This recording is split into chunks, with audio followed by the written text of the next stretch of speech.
In the fields outside Kiev, an army didn't just lose a battle, it seemed to disappear. In late summer 1941, while the world watched the German invasion race across the Soviet Union, the real catastrophe was forming around a city of bridges, rail lines, and political pride. Columns of men, wagons, guns, and half-fed horses moved through dust and sunflower fields under a sky ruled by Stukas, still believing the front would stabilize on the Dnieper. Then the lines on the map began to bend. Two armoured claws, one driving down from the north, another pushing up from the south, didn't aim for the city's streets. They aimed for the roads behind it. When the jaws finally met, the Soviet Southwestern Front was trapped in a pocket so vast it swallowed commanders, communications, and hope itself. German reports would soon boast of roughly 600,000 prisoners, an astonishing figure that still sparks debate.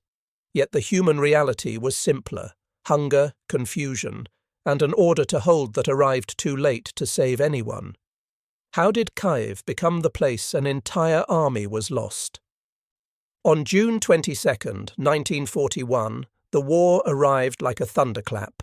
Operation Barbarossa, the largest invasion in history, ripping open the western frontier from the Baltic to the Black Sea.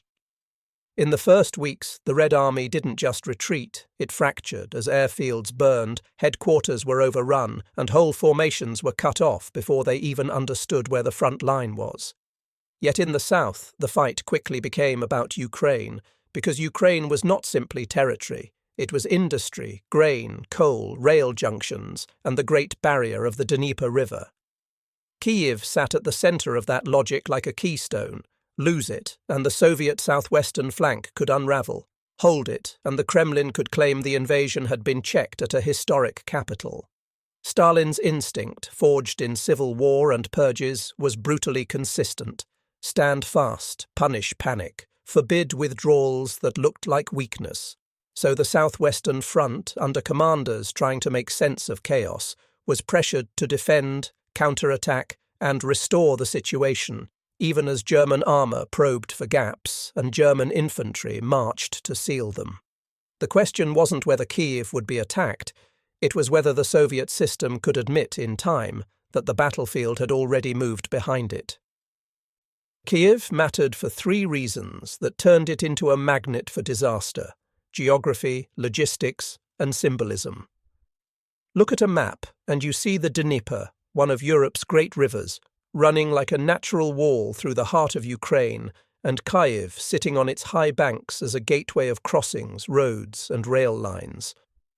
In a mechanized war, railways were lifelines. They carried fuel, ammunition, replacements, and the ability to shift armies faster than marching feet ever could. Ukraine's rail network fed the Soviet Southwestern Front, and Kyiv anchored that network. If the Germans seized the node, they didn't just take a city, they threatened to sever an entire front from its supply and retreat routes. But beyond steel and geography, there was the meaning of the place. Kyiv was an old capital of Eastern Slavic history, a major Soviet city, and a political symbol Stalin did not want to surrender after the shock of the invasion's opening weeks. To abandon Kyiv looked, in Moscow's eyes, like admitting Barbarossa had already broken the state's will. And that's the trap. When a city becomes a symbol, retreat becomes not a military decision but a test of loyalty. So commanders begin defending not what they can hold, but what they're forbidden to lose. By July, the argument in Moscow was no longer about bravery. It was about time and the price of refusing to spend it. Soviet commanders in the field could feel the front stretching thin because German Panzer Groups didn't fight like a slow-moving wall. They slipped past strongpoints, took bridges, and turned roads into knives aimed at the rear. Reports from the Southwestern Front warned that the danger was not Kyiv's streets, but the wide-open flanks north and south of it, where mechanized forces could cut behind the city and trap everything defending it. Inside the Soviet leadership, voices rose, some urging a controlled withdrawal toward more defensible lines before the ring could be formed. Later memoirs and post-war accounts would describe tense confrontations, professional soldiers arguing that an army saved today could fight tomorrow, while Stalin read withdrawal as the first step to collapse. In the atmosphere of 1941, after purges, fear, and the shock of the invasion, no commander wanted to be the man accused of losing Ukraine with a signature. Orders arrived to hold positions, to counterattack, to restore the situation, even when units lacked radios, fuel, or coherent command links. And so a decision that should have been made with a map and a stopwatch became tied to politics and suspicion.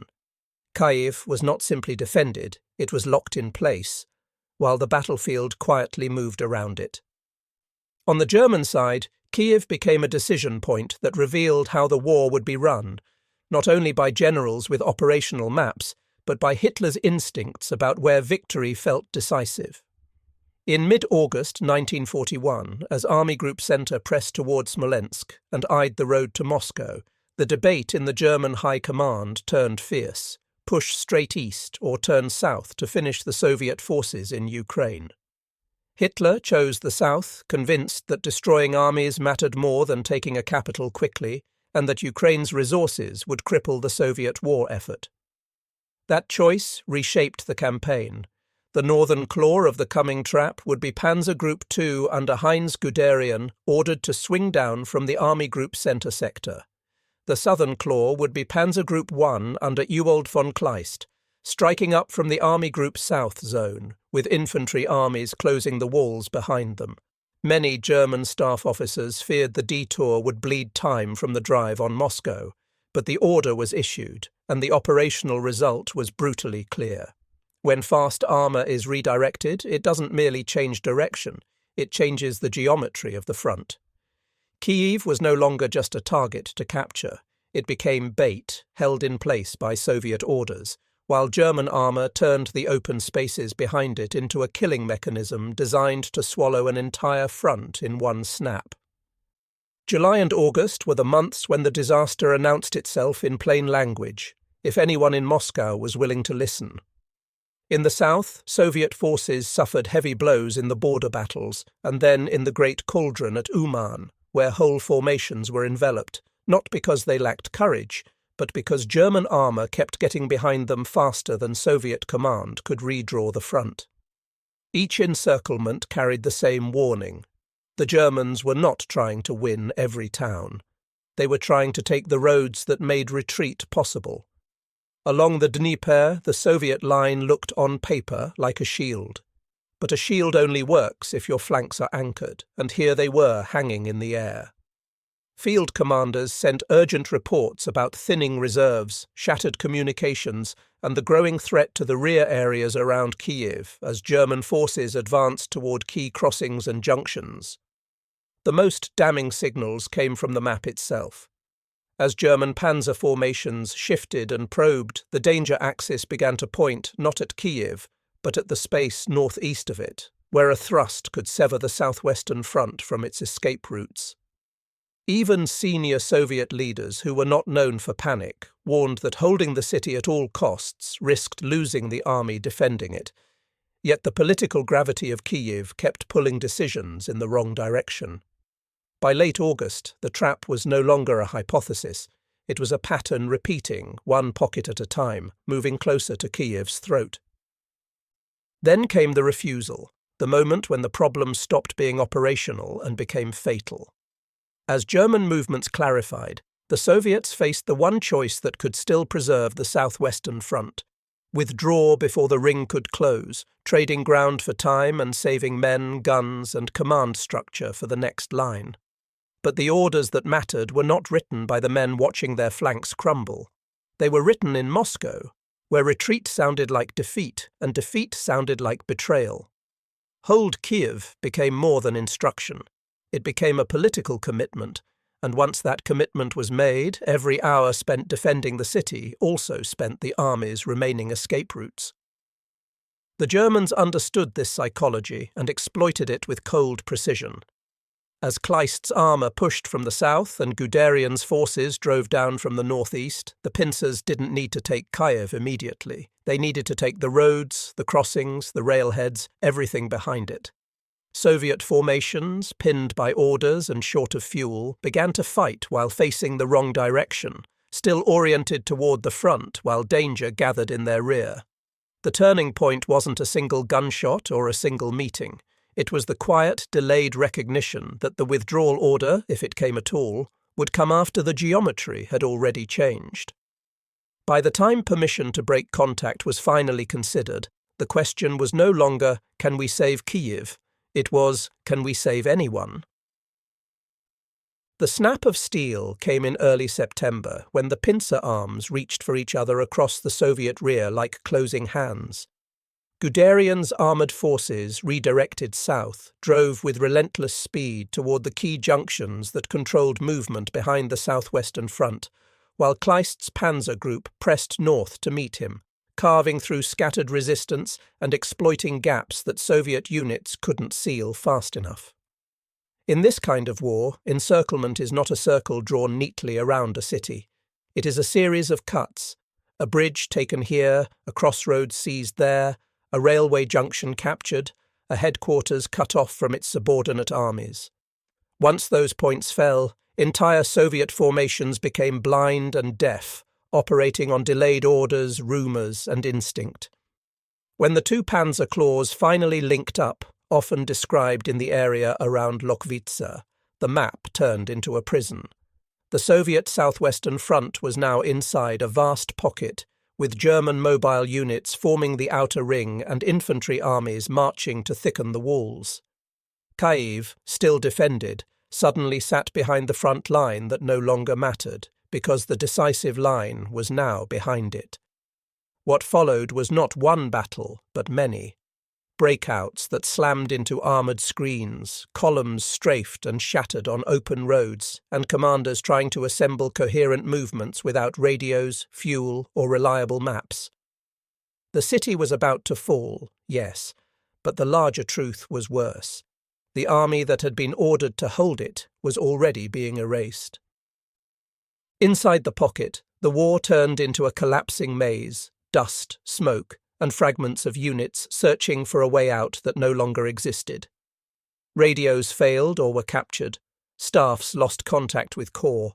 Corps lost contact with divisions. Divisions dissolved into columns of exhausted men moving at night, hiding by day, and listening for engines that meant German armour had already sealed the next road. Supplies ran out first in the places that mattered most: fuel to move artillery, ammunition for sustained defence, food for men who were now marching and fighting at the same time. Orders, when they arrived, were often contradictory: hold, break out, regroup, hold again, because higher headquarters could not see the situation clearly anymore, and because admitting the scale of the encirclement meant admitting the consequences of the earlier refusal to withdraw. The most desperate scenes were the attempted breakouts, groups of infantry and remnants of mechanized units rushing narrow gaps, only to hit German machine guns, anti-tank guns, and armoured blocking positions that turned open fields into slaughter grounds. Some Soviet soldiers escaped in small numbers by slipping through forests and ravines, but for most the pocket tightened day by day as German infantry advanced methodically to compress it. Command itself was among the casualties, leaders killed, captured, or cut off, so cohesion disintegrated into survival. And when an army loses cohesion, it doesn't retreat. It simply breaks into pieces until the pieces can no longer fight, can no longer move, and finally can no longer choose anything except surrender or death. The world would remember Kyiv not only as a city captured, but as a number, an official claim of prisoners so huge it sounded like a myth. Hundreds of thousands taken in one encirclement, often summarized as roughly 600,000 captured. German communiques celebrated it as a masterpiece, while Soviet records, shaped by chaos and later politics, made the accounting complex. Killed, wounded, missing, captured, separated units, and men who slipped out in ones and tens and hundreds. But whether the final figure is argued down or reshaped by historians, the scale of the catastrophe is not in dispute. The Southwestern Front was shattered, its command structure mauled, its armies reduced from organised formations into captivity columns, graves, or scattered survivors. Strategically, The loss opened Ukraine's heartland to deeper German advances, removed a major Soviet force from the battlefield at the exact moment the Soviet state needed time to mobilize, and inflicted a psychological wound in 1941's darkest months. Yet even here, the tragedy carries a second edge. By turning south, German armour spent time that some later analysts argue mattered in the race toward Moscow as autumn approached. Kyiv was both a German triumph and a sign of the campaign's dangerous trade-offs. For the Soviet side, the lesson was harsher. When politics forbids retreat, the battlefield does not negotiate, it simply encircles. The map takes your refusal and turns it into a prison. And here is the verdict Kyiv leaves behind, cold, unsentimental, and still argued over in the archives. It was not one mistake, but a chain of decisions where pride and fear outran the clock. Many historians of the Eastern Front, those who have dissected orders, timelines, and unit diaries, treat the Kiev encirclement as the purest example of 1941's brutal math. Once mobile forces get behind you, a hold-at-all-costs order stops being courage and becomes geometry. The Soviet leadership feared that retreat would break morale and invite collapse. Instead, the refusal to abandon Kyiv broke an army in the open, and morale collapsed anyway. Inside the pocket, where starving men learned that slogans do not open roads. German commanders, for their part, called it a masterpiece of manoeuvre, yet even their triumph carried a shadow. The southward turn devoured weeks, and the war that followed proved Germany needed more than pockets. It needed an ending. Kyiv proved something larger than one city. In modern war, the most dangerous weapon is not a tank or a bomber, but delayed permission to move. And so we return to those fields outside Kyiv, where an army did not simply retreat or surrender. It vanished because the order to let it live came after the map had already closed its jaws.